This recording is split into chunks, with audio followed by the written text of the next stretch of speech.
Permission लेकर के स्नान नहीं करेंगे। परमिशन देने का अधिकार किसी को नहीं है। ये माँ हमारी है, हम उसके बेटे हैं। माँ का हमारे ऊपर अधिकार है और हमारा माँ के ऊपर अधिकार है। नहाने से तो किसी को रोका नहीं गया होगा, ताम झाम से रोका गया होगा।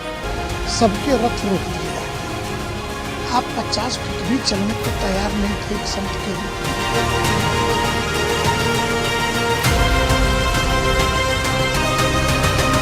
साथ वाले और सरकार दोनों की व्यवस्था बहुत ठीक, आगे नीचे पीटीआई भाई बहुत अच्छी।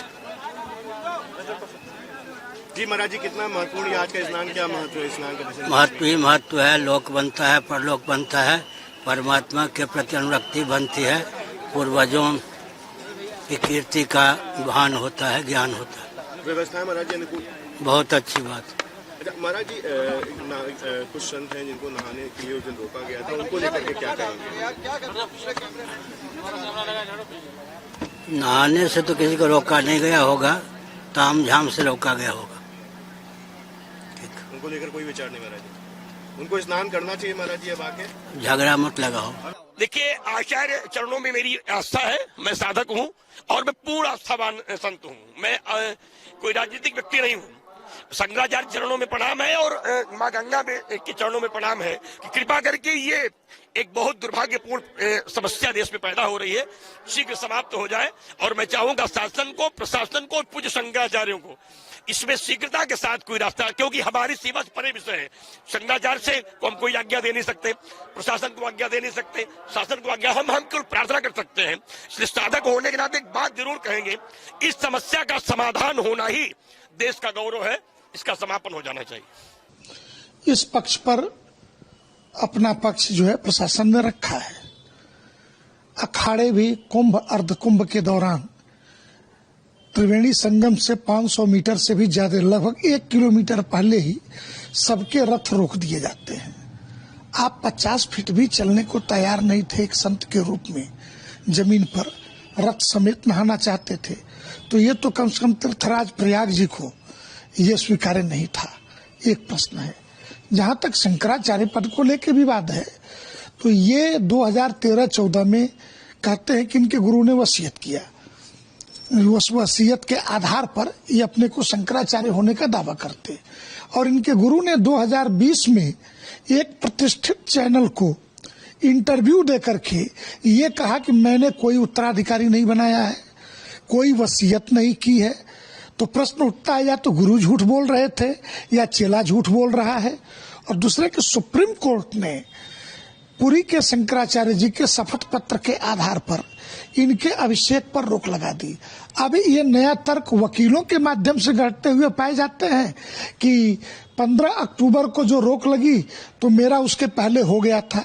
अरे, आपके मठ से आमंत्रण पत्र से लेकर के आपके मीडिया प्रभारियों के द्वारा सारी चीजें कि 17 अक्टूबर को होगा, इसी को आधार मान के 15 अक्टूबर को ये सारा प्रतिबंध सुप्रीम कोर्ट ने अस्थायी प्रतिबंध लगाया। जीवन में नहीं हो सकता, क्योंकि हाई कोर्ट का डिसीजन क्या है? स्वरूपानंद वर्सेस स्वामी वासुदेवानंद सरस्वती के केस में हाई कोर्ट का वर्जन है Swaroopanand is illegal but Swami Vasudevanand Saraswati ई कैम्पिटेंट। ये एक जज कह रहा है, दूसरा जज कह रहा है कैम्पिटेंट भी है और शंकराचार्य भी है। तो और ये विषय जो आज कह रहे कि कोर्ट कौन होता है बताने वाला कि शंकराचार्य कौन होगा, तो ये मुकदमा याद रखिए, आपके गुरु स्वामी स्वरूपानंद जी ही कोर्ट में लेकर के गए हैं। ये मुकदमा 1953 में पूज्यपाद इस ज्योतिष पीठोद्धारक स्वामी ब्रह्मानंद सरस्वती के ब्रह्मलीन होने के बाद से ये मुकदमा कोर्ट में लेकर के जाने वाले जबलपुर सिविल कोर्ट से फिर ये प्रयागराज सिविल कोर्ट को ट्रांसफर हुआ। पूज्य शांतानंद जी, ब्रह्मानंद जी के उत्तराधिकारी शांतानंद जी के बाद विष्णु देवानंद जी, और वर्तमान में गद्दी पर स्वामी वासुदेवानंद सरस्वती जी विराजित हैं। और सुप्रीम कोर्ट से में ये केस पेंडिंग है और सुप्रीम कोर्ट के द्वारा आपके अभिषेक पर पूर्णतया प्रतिबंध है।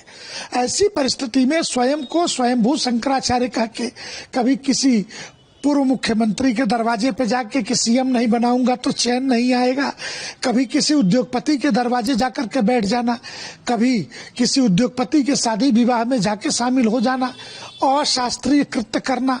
और जितनी बार भी मेरी जानकारी में 3-4 बार ये इनके ऊपर लाठीचार्ज हुए हैं और 3-4 बार हमेशा इन्होंने बटुकों को आगे करके बटुकों के ऊपर खेलने का प्रयास किया है।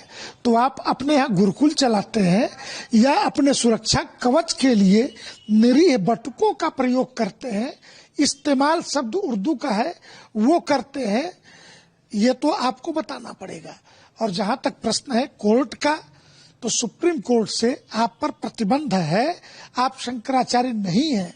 और दूसरे कि जिस शंकराचार्य के कि उन्होंने अभिषेक किया वो उपस्थित नहीं थे और शंकराचार्य ने अभिषेक नहीं किया तो कोई प्रतिनिधि कैसे कर सकता है।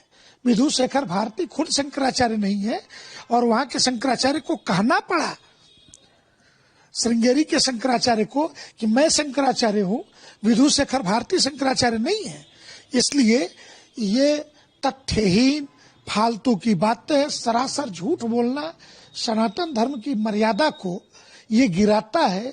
और नई पीढ़ी के पास गूगल से लेके तमाम संसाधन मौजूद है जिसमें वो ये देख सकती है, पढ़ सकती है, जानती है कि आपका जो वृक्षारोपण है गुरु परंपरा का, वो श्रद्धेय नरेंद्र मोदी के विरोध पर ही टिका हुआ है। हर चुनाव दर चुनाव की राजनीति, विरोध, गालियां। और मैं तो एक सवाल पूछता हूं, सपा और भाजपा दोनों दो विचारधारा हो सकती है, लेकिन दोनों की सरकारों में दोनों की पुलिस के द्वारा आप ही पीटे और बेइज्जत किए जाए, ये कैसे हो सकता है? या तो सरकार सही है, आप ही गड़बड़ करते रहते हो, या आप सही हो तो।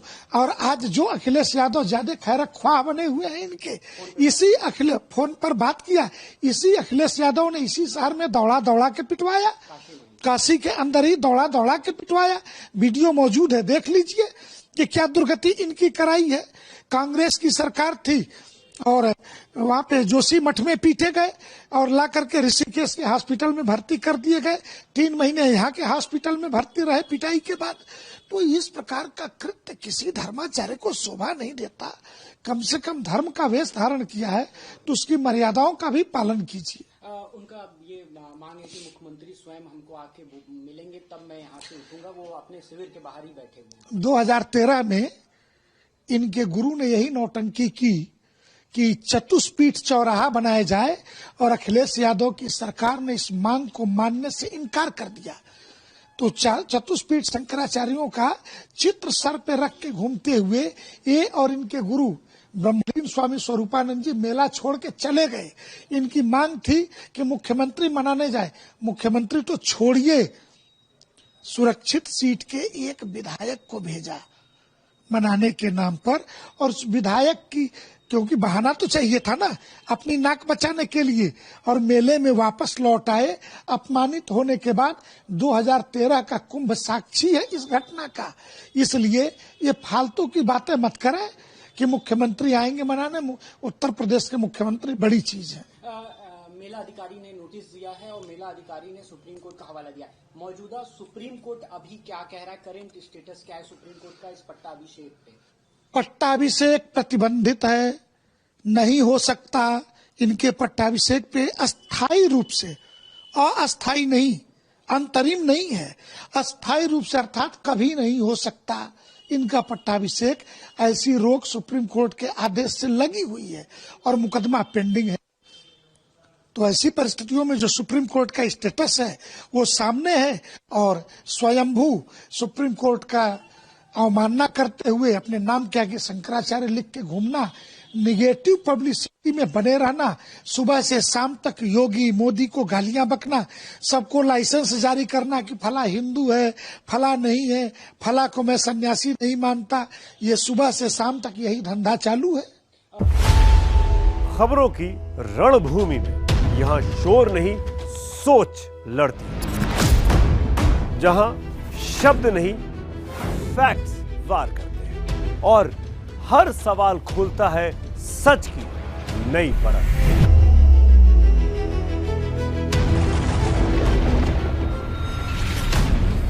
चक्रव्यूह, आपके अपने सुमित अवस्थी के साथ सोमवार से शुक्रवार शाम 6:57 पर टाइम्स नाउ नव भारत पर।